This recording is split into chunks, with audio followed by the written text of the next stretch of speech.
The clatter of porcelain on marble was a sound Elara Vance had come to associate with a peculiar kind of peace. It was a rhythm of service, a metronome marking the quiet hours of her anonymous life. Here at Aurelia, a 3-Michelin-star sanctuary of hushed tones and theatrical gastronomy in the heart of Manhattan, she was not Elara Vance, daughter of Ambassador Thomas Vance, graduate of Oxford's Oriental Institute and former high-level diplomatic liaison. Here, she was just Ellie, the waitress with the sad, knowing eyes and an almost supernatural ability to anticipate a diner's needs before they were even formed. For 6 months, this anonymity had been her shield. She had fled a world of gilded cages and calculated words, a world where every smile was a negotiation and every handshake a potential treaty or betrayal. She'd wanted something real, something tangible. The weight of a tray, the simple gratitude of a well-served guest, the satisfying ache in her feet after a 12-hour shift. These were the currencies of her new reality, and she found them refreshingly honest. Tonight, however, the peace was fractured. It was shattered by the arrival of Table 7. Julian Croft, the notoriously aggressive CEO of Ethelred Acquisitions, swept into the restaurant like a storm front, trailing a coterie of nervous-looking junior executives. He was a man carved from ambition and impatience, with a jaw that seemed permanently clenched and eyes that scanned every room for weaknesses. He didn't walk.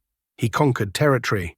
His suit was a Tom Ford masterpiece, his watch a Patek Philippe that cost more than Elara's entire college education, and his voice was a low, grating instrument of command. From the moment she approached the table, Elara felt the familiar chill of the world she had left behind. Croft didn't look at her. He looked through her, his gaze fixed on a point somewhere over her shoulder as he snapped, "Still water for the table, and bring the wine list, but don't expect me to need your help with it." Elara simply inclined her head. "Of course, sir." The conversation at the table was a brutal ballet of corporate power. Croft dissected his team's work, his words like scalpels, peeling back layers of their presentations to expose perceived flaws. He spoke of a $50 billion deal, a monumental energy project with a Saudi royal, Sheikh Khalid bin Abdullah Al Saud. The name hung in the air, heavy with significance. Elara had heard of him. Her father had called him the last of the Bedouin kings, a man who valued heritage and honor above all else. "He's stalling," Croft growled, slicing into a piece of bread with unnecessary force. "For 3 weeks, it's been nothing but vague pleasantries and cultural nonsense. He talks about the spirit of the desert while we're trying to discuss EBITDA projections. Does he want the largest solar array in the world or not?" A young executive, a man named Peterson with earnest eyes and a sheen of sweat on his brow, dared to speak. "Sir, our contacts suggest the Sheikh feels the negotiations have been impersonal. He values personal connection." Croft let out a short, derisive laugh that made the other diners flinch. "Personal connection? I'm offering him a 25% stake in a project that will redefine his country's energy future. That's all the personal connection he needs." Elara moved silently around the table, refilling water glasses, her movements fluid and unobtrusive. She was a ghost in their machine. Later, as she was clearing the appetizer plates, she paused near the service station to speak quietly with Maria, another waitress. "You look tired, Ellie," Maria said, her voice warm with concern.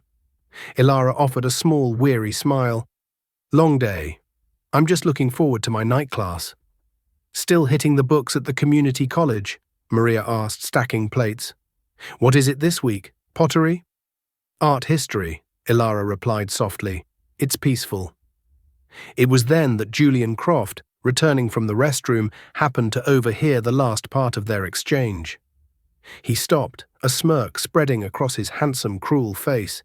He looked from Maria to Elara, his eyes lingering on her simple black uniform, her sensible shoes, her lack of ostentatious jewelry.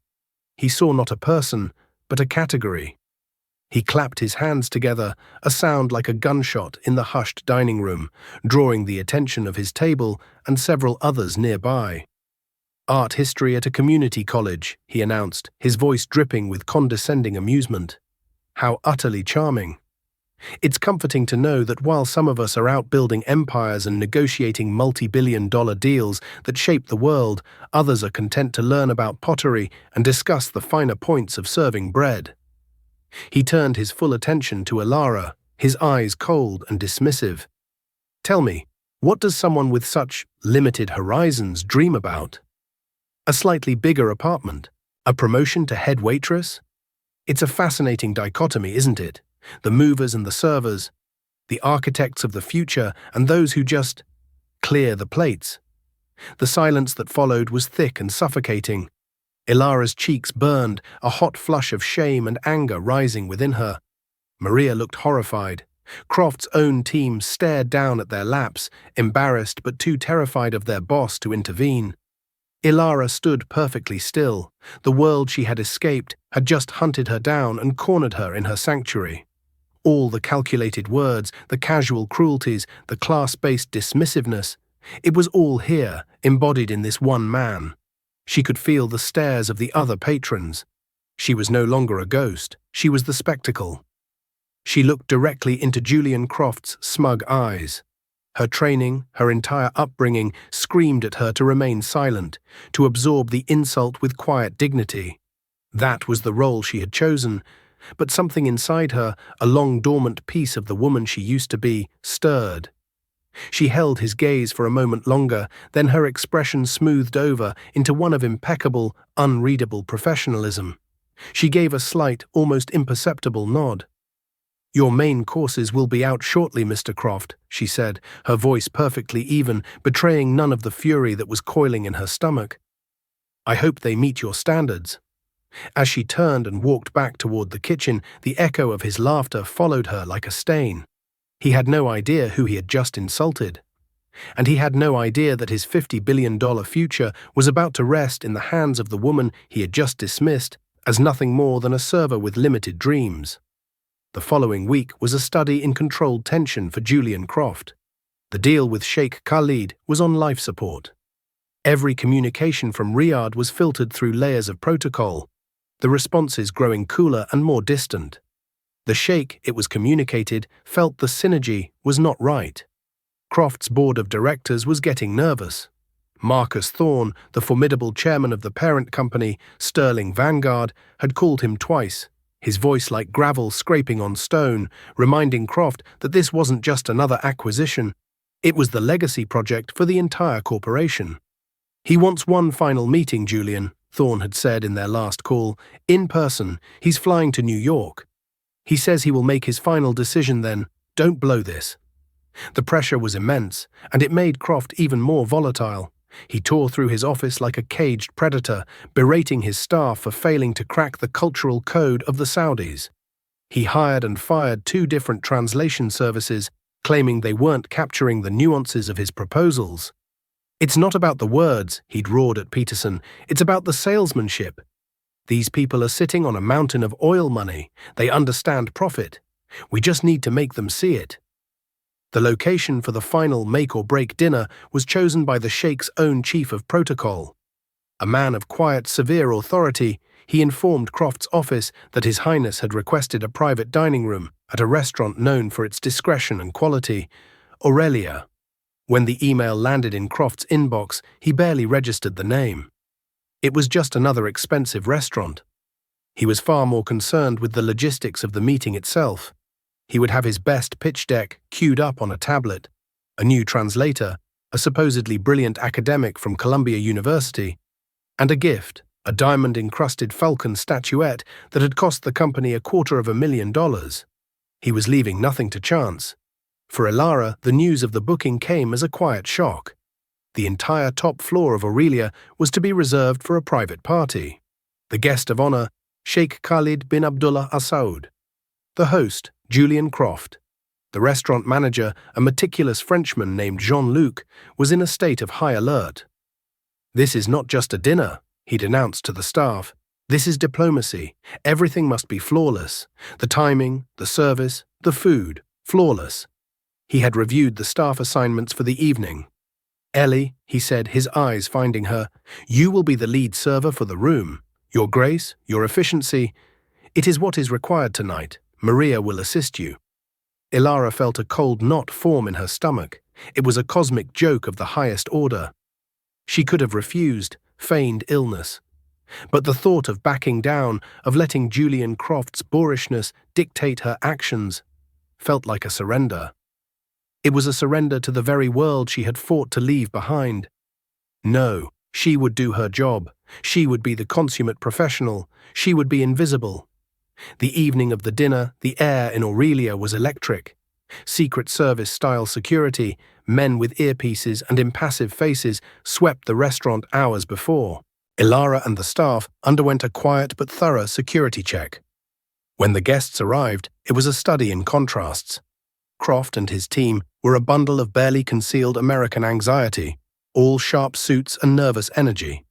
Croft himself looked like he was about to step into a boxing ring, his smile tight, his eyes darting everywhere. Then Sheikh Khalid arrived. He was not a young man, but he moved with a timeless, unhurried grace. He wore a simple white thobe and gutra, the traditional Saudi headdress, which made him stand out with an air of quiet authority against the backdrop of New York's corporate uniform.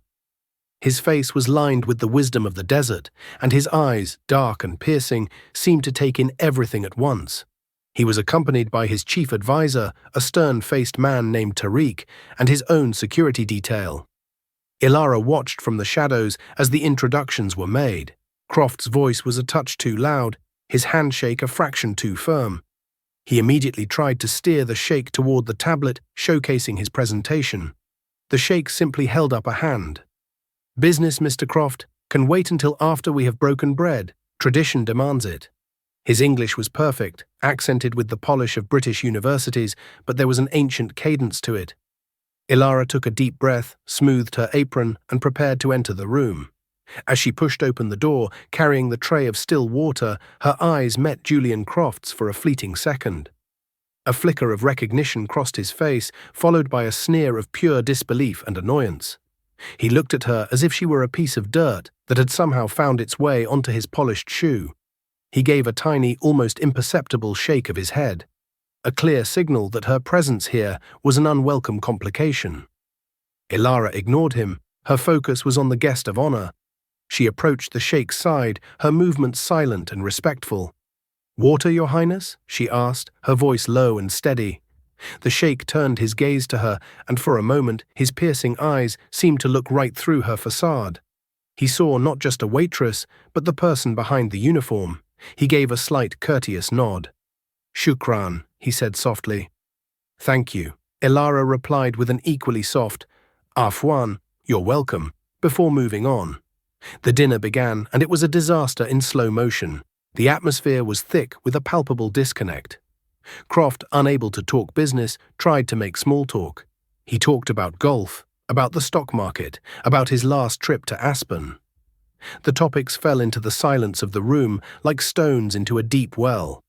The sheikh and his advisor answered with polite, monosyllabic responses, their expressions unreadable. The expensive translator from Columbia, a professor named Dr. Albright, proved to be completely out of his depth.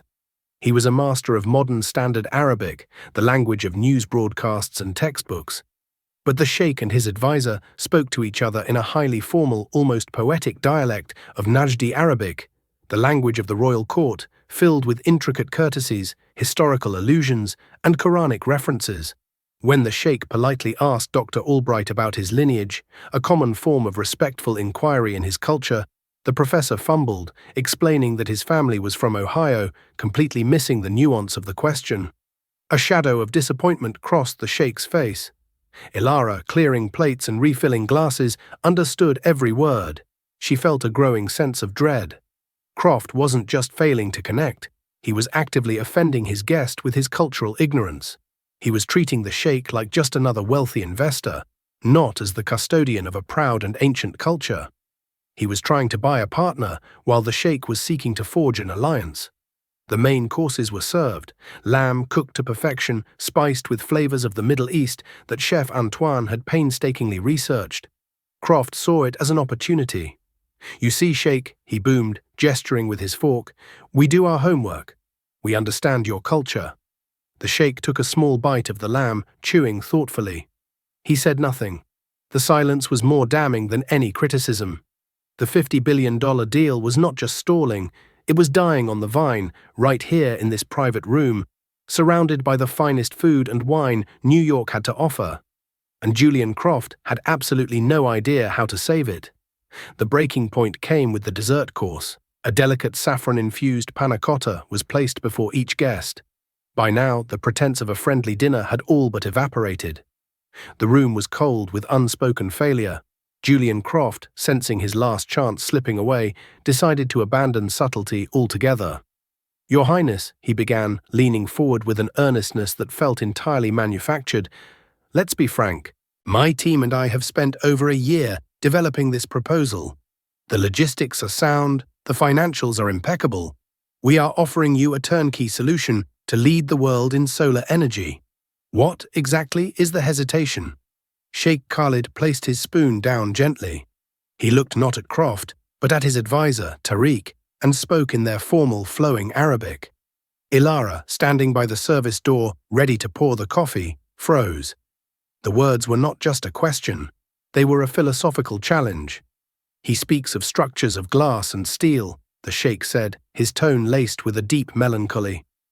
"He offers us a future built on silicon. But he does not speak of the sand.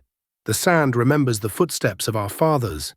It holds the stories of the tribes. This project will transform the landscape of our home, a land promised to my ancestors. How can a man who does not understand the soul of the desert be trusted to protect it?" Dr. Albright, the translator, listened intently, a look of panic dawning on his face. The language was too idiomatic, too poetic. He scrambled to find an equivalent. "He is asking," Albright stammered, his academic confidence crumbling. "He is asking about environmental protections and historical site preservation. He is concerned about the ground." Croft seized on the clumsy translation with desperate relief. "The ground, absolutely. We have a comprehensive environmental impact report, a 1,600-page document. We've budgeted over $1 billion for site preservation and relocation of any historical artifacts. We have the world's leading experts ready to deploy. We've covered every contingency."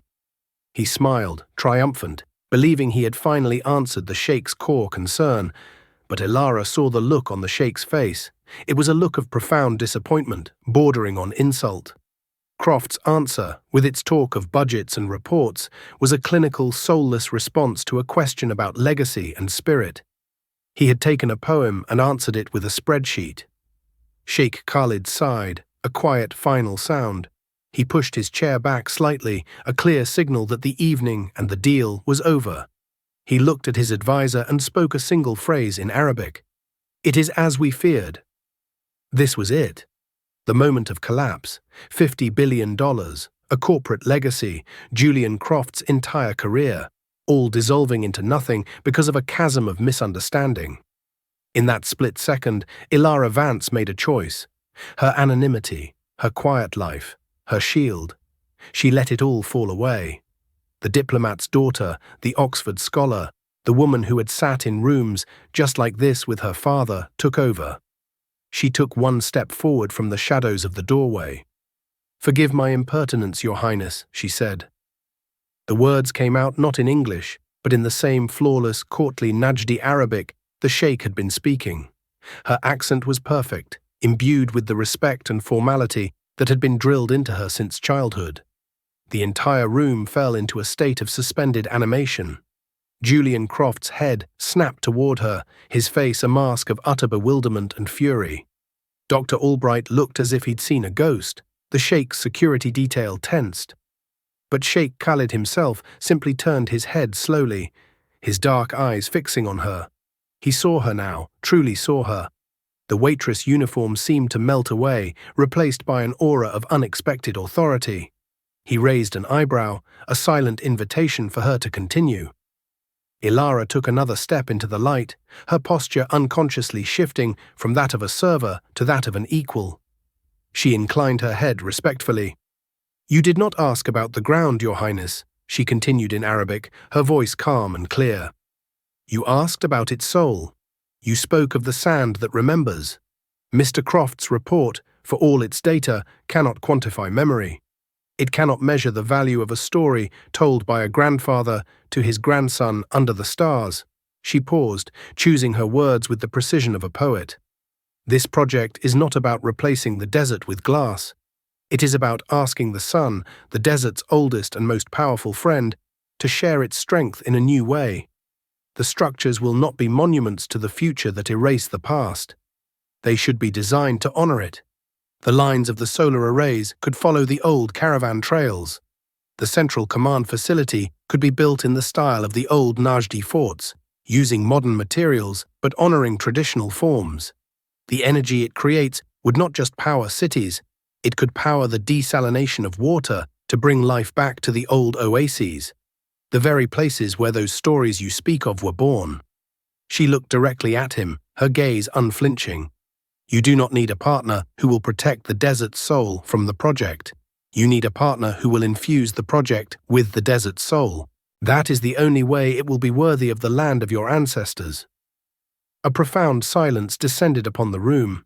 It was broken only by the faint hum of the city outside. Julian Croft stared at her, his mouth slightly agape. He hadn't understood a word, but he understood the tone. He understood the rapt attention on the Sheikh's face. He understood that this woman, his waitress, the one he had mocked for her community college classes, was speaking a language he could never hope to learn. Sheikh Khalid leaned forward, his eyes alight with a fire that had been absent all evening. He completely ignored Croft and his team. He spoke directly to Ilara, a smile finally touching his lips. "You speak the old tongue with the heart of a poet," he said in Arabic. "You were not raised in this city of towers." "I was not, Your Highness," Ilara replied, her voice softening. "I spent 10 years of my childhood in Riyadh. My father was a diplomat, Thomas Vance. He considered it the greatest honor of his career to be a guest in your kingdom." The Sheikh's eyes widened in recognition. Thomas Vance, a man of great wisdom and honor. I remember him well. He understood the importance of listening. It is a quality he has clearly passed on to his daughter. "And you are his daughter." "I am Ilara Vance, Your Highness." "Ilara Vance," he repeated, savoring the name. "And tell me, Ilara Vance, what is a woman with the tongue of a diplomat and the mind of a strategist doing serving coffee in a place like this?" Ilara hesitated for a moment, the raw truth of her burnout and disillusionment on the tip of her tongue. But she framed it in a way he would understand. "Sometimes, Your Highness, the wisest counsel is found not in the noise of the palace, but in the silence of the desert. I came here seeking silence." The Sheikh nodded slowly, a deep and profound understanding passing between them. He looked at her, then at the useless diamond-encrusted falcon statuette on the table, and then at the bewildered face of Julian Croft. The entire power dynamic of the $50 billion deal had just been redrawn by a woman in a black apron. The shift in the room was seismic. It was as if a switch had been flipped, plunging one part of the table into darkness and illuminating another. Julian Croft and his team ceased to exist. Sheikh Khalid, his advisor Tariq, and Ilara Vance were now the only 3 people in the conversation. The Sheikh, now animated and engaged, began to speak with a passion he had kept hidden all evening. He spoke to Ilara not as a server, but as a trusted confidant, a cultural bridge that had miraculously appeared out of nowhere. "You speak of honoring the caravan trails," he said in Arabic, his hands gesturing as if drawing a map in the air. "For generations, the Al Saud have been custodians of those paths. My great-grandfather rode them. To see them traced by lines of light on the desert floor, that is a vision. That is a legacy." He turned to his advisor. "Tariq, do you hear this?" "She understands." Tariq, the stern-faced man who had not cracked a smile all night, looked at Ilara with a newfound profound respect. He nodded slowly. "She speaks the truth, Your Highness. Her words have weight." For the next hour, Ilara stood by the table, no longer serving but consulting. The panna cotta melted, forgotten. The coffee grew cold. She and the Sheikh discussed history, poetry, and architecture. She talked about the geometric patterns in Islamic art and how they could be incorporated into the substation designs. She spoke of the societal impact, suggesting that a portion of the project's profits be endowed to create university programs dedicated to preserving oral histories and Bedouin traditions. ensuring that the past was not just memorialized in steel, but carried forward in the minds of the young. She was not just translating business concepts, she was weaving a new narrative for the entire project, one that Croft had been utterly incapable of conceiving. She took his cold, hard numbers and gave them a warm, beating heart. All the while, Julian Croft sat in stunned, impotent silence. His face cycled through a spectrum of emotions. Confusion, then rage, then a dawning, sickening horror as he began to grasp the magnitude of what was happening. His multi-million-dollar translator, Dr. Albright, had shrunk in his chair, occasionally jotting down a note but otherwise rendered completely obsolete. Croft's junior executives stared at Ilara with a mixture of awe and terror. He tried to interject once. "If I may," he started, his voice loud and jarring, "the schematics for the substations are already complete." The sheikh did not even turn his head. He simply raised a hand, silencing Croft without a glance, and continued his conversation with Ilara. The dismissal was so absolute, so complete, that it was more humiliating than any verbal rebuke. Croft was a ghost at his own feast. The man who prided himself on commanding every room he entered had become a piece of furniture. Finally, after a long and detailed discussion, the sheikh fell silent. He looked at Ilara, a long, appraising look.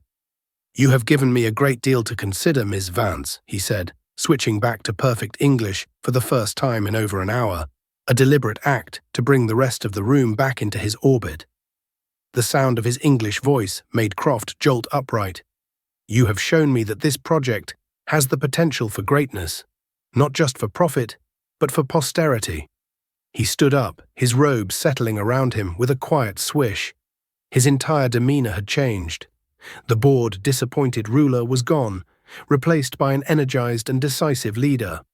"Mr. Croft," he said, finally acknowledging the CEO. Croft practically leaped to his feet. "Yes, Your Highness?" "My office will be in touch with your chairman, Mr. Thorne, tomorrow morning. We are prepared to sign a preliminary agreement." A wave of dizzying relief washed over Croft's face. He had done it. He had somehow pulled it out of the fire. "Your Highness, that is magnificent news, truly.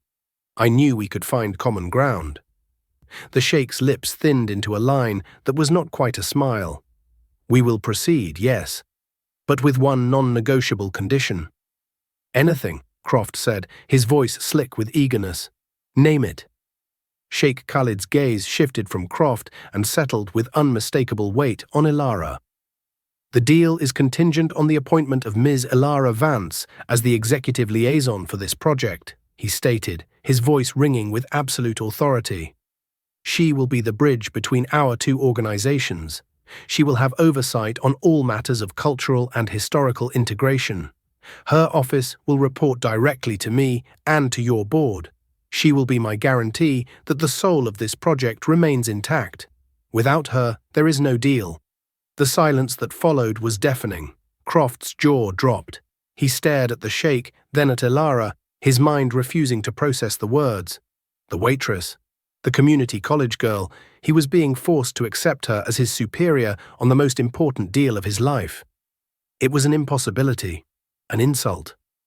"Your Highness," he stammered, "with all due respect, Ms. Vance she is a waitress. She has no corporate experience, no background in energy or finance."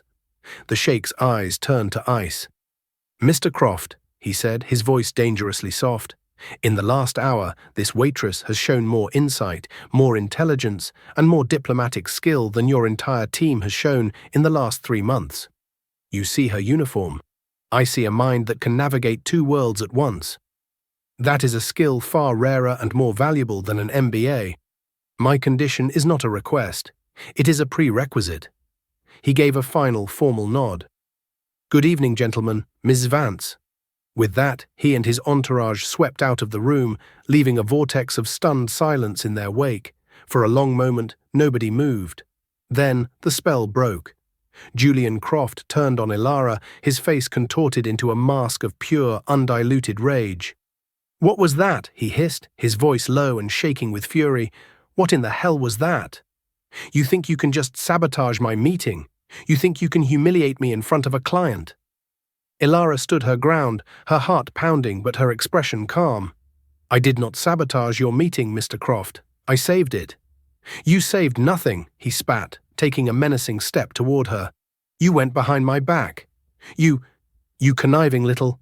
I don't know what kind of game you're playing, but it's over. You're fired," he yelled, pointing a trembling finger at her. "Not just from this table, from this entire restaurant. I'll have you blacklisted.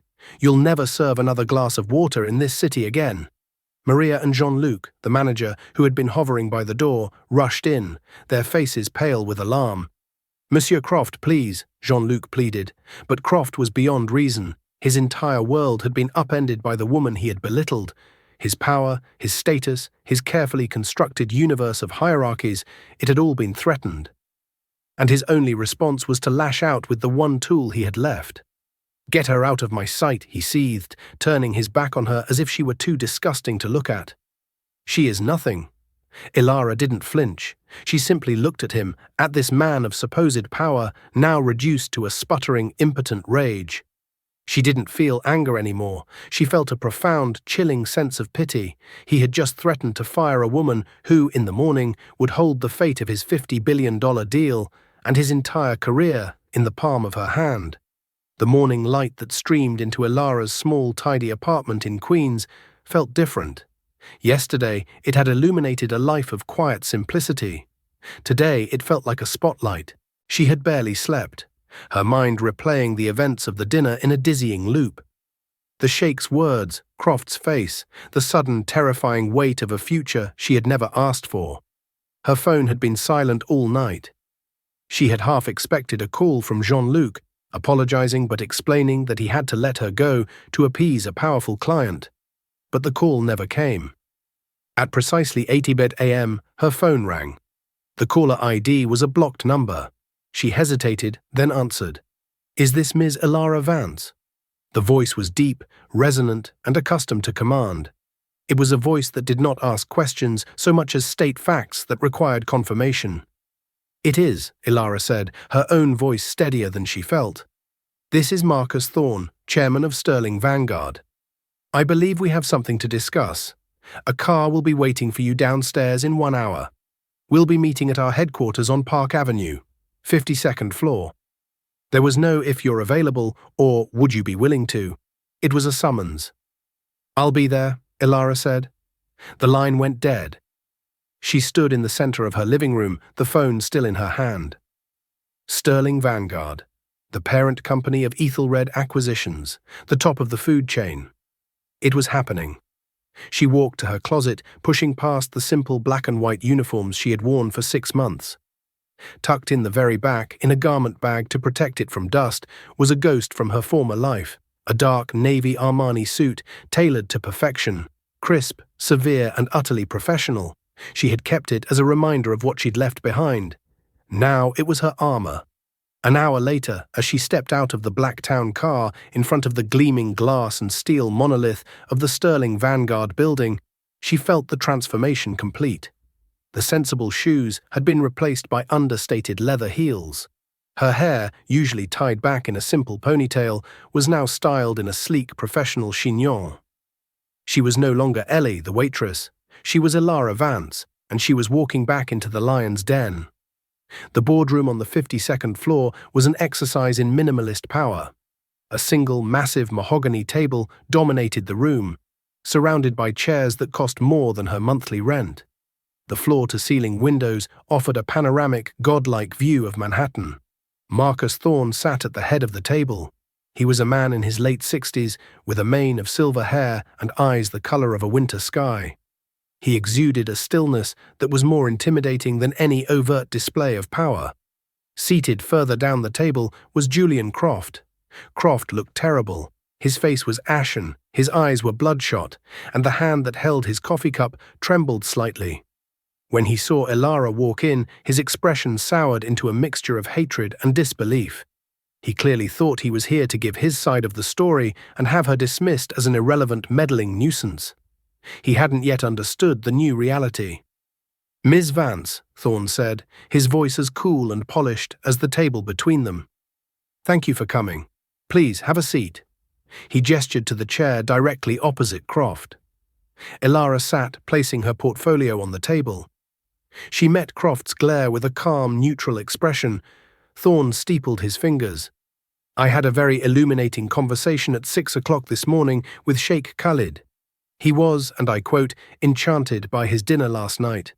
He informed me that the Al Saud Sovereign Wealth Fund is prepared to sign the agreement and wire the initial $10 billion deposit by week's end. Croft managed a weak, triumphant smile. As I said would happen, Marcus. A bit of a bumpy road, but the destination was never in doubt. Thorne's winter sky eyes fixed on Croft, and the temperature in the room seemed to drop by 10 degrees. Don't insult my intelligence, Julian. The Sheikh also told me, in painstaking detail, that the deal was dead. He said you were minutes away from receiving a polite but firm no before, and again I quote, a woman of remarkable insight and grace intervened. Thorne shifted his gaze to Elara. He was also kind enough to inform me of his one non-negotiable condition for this partnership, the appointment of Ms. Vance as executive liaison, with direct oversight and a reporting line to him and this board. Croft's face tightened. Marcus, with all due respect, this is absurd. She's a civilian. We can't put an amateur in charge of a $50 billion venture.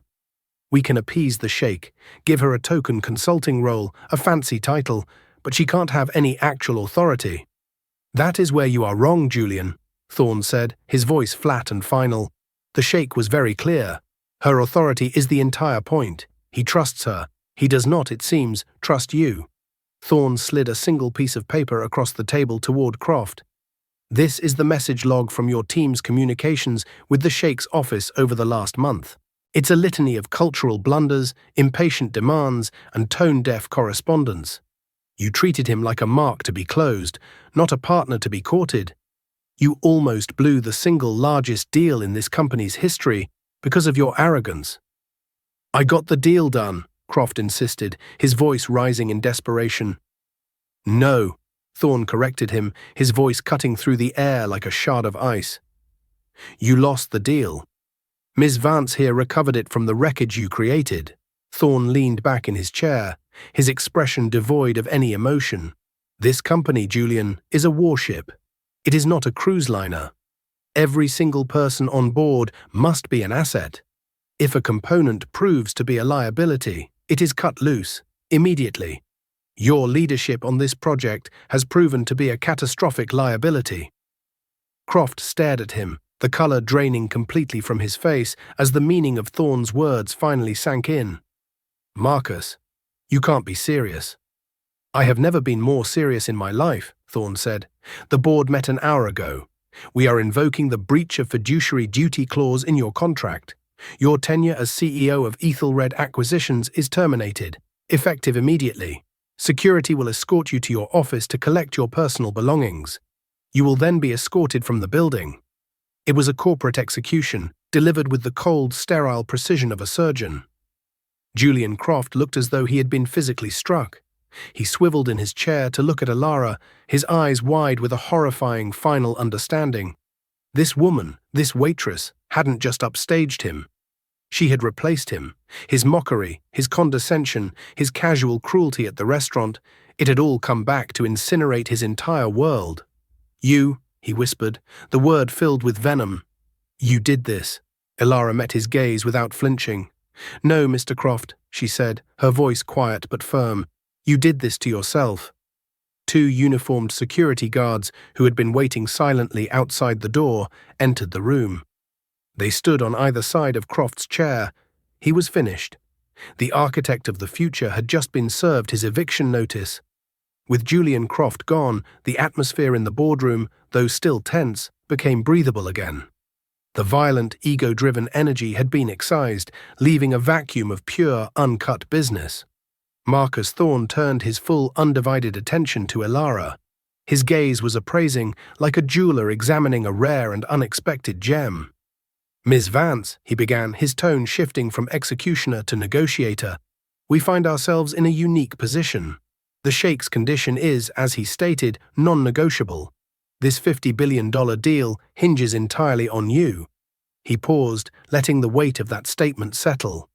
The position of executive liaison is yours, of course, but I am more interested in a long-term solution. Ethelred Acquisitions needs a new CEO. Someone who understands that in the 21st century, global business is not about conquest, but about collaboration. It's about understanding culture, not just crunching numbers. It's about building bridges, not just walls. He looked her straight in the eye. The job is yours if you want it. Julian's office, his salary, his seat on the board, everything. Ilara felt a wave of vertigo. Just yesterday, her biggest decision was whether to pick up an extra shift. Now she was being offered the keys to a corporate empire. It was the very world she had run away from, the pressure, the politics, the endless meetings. Her first instinct was to say no, to thank him for the offer and retreat back to her quiet, anonymous life. But then she thought about the reason she had left in the first place. It wasn't the work itself. She had thrived on the complexity, the challenge of high-level diplomacy. What she had fled was the toxicity, the egos, the Julian Crofts of the world who believed that power was a tool for belittling others. She looked out the window at the sprawling city below. She could see the thousands of lives being lived, the dreams and struggles playing out in the canyons of steel and glass. She had a chance, a real chance, not just to re-enter that world, but to reshape a small corner of it, to lead with empathy, with the cultural understanding her father had taught her, to prove that respect wasn't a weakness in business, but the ultimate strength. She turned her gaze back to Marcus Thorne. The hesitation was gone, replaced by a quiet, steely resolve. "Mr. Thorne," she said, her voice clear and confident, "I appreciate the offer. And I accept, but on my own terms." A flicker of surprise and perhaps admiration showed in Thorne's eyes. "I'm listening." "First," Ilara said, "I will not be taking Mr. Croft's title. CEO implies a traditional top-down hierarchy. I want my title to be Chief Partnership Officer. My focus will be on building sustainable, respectful relationships with our global partners, starting with Sheikh Khalid." Thorne nodded slowly. "A semantic difference, but a powerful one. Go on." "Second, I will be restructuring the executive team. A new department of cultural and ethical integration will be established, and it will have veto power over any international project proposal. We will not just ask, is it profitable? We will ask, is it right?" "That will be expensive," Thorne noted, testing her. "It will be more expensive not to," Ilara countered smoothly, "as Julian Croft just demonstrated." Thorne conceded the point with a slight smile. "And your third term?"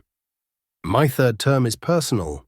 Ethelred Acquisitions, under my leadership, will establish a $10 million educational foundation. Its purpose will be to provide scholarships to community college students seeking to finish their 4-year degrees at top-tier universities.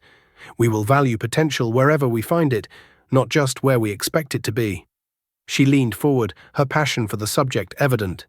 "There are brilliant minds working in diners, driving taxis and stocking shelves, people with dreams that are anything but limited. This company will now be in the business of building empires and opening doors for them." Marcus Thorne was silent for a long moment. He studied her, this woman who had walked in as a mystery and was now dictating the future of his corporation. He saw not the arrogance of Julian Croft, but a deep, unshakable confidence born of intelligence and integrity. Finally, he extended his hand across the vast mahogany table. "Welcome aboard, Ms. Vance," he said. "I believe you are going to be a tremendous asset." Ilara shook his hand, the grip firm and decisive. Later that afternoon, Ilara Vance walked into the corner office on the 51st floor. It was a vast, impersonal space, decorated in shades of chrome and black leather. Julian Croft's taste.